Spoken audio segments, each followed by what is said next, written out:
সবাইকে নমস্কার জানিয়ে বলছি, প্লিজ দয়া করে কেউ কাউন্টিং এজেন্টরা এবং প্রার্থী ক্যান্ডিডেটরা তারা ভোটিং এলাকা ছেড়ে আসবেন না। স্ট্রং রুমে যেখানে কাউন্টিং হচ্ছে, মানে সেন্টারে, সেখান ছেড়ে কেউ আসবেন না। এটা বিজেপির প্ল্যান। প্রথম 2-3 রাউন্ডে আমি কালকে থেকেই বলছি যে ওদেরগুলো আগে দেখাবে, আমাদেরগুলো পরে দেখাবে। এবং অনেক জায়গায় 2-3 রাউন্ড কাউন্টিং করার পরে প্রায় 100টা জায়গায় কাউন্টিং বন্ধ করে রেখে দিয়েছে। এবং কল্যাণীতে ধরা পড়েছে 7টা মেশিন, যেখানে কোনো মিল নেই।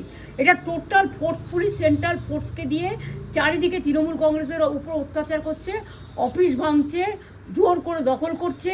এসআইআর নামে আপনারা দেখেছেন ভোট লুট করেছে যাতে যে সিটগুলো জিততে পারে।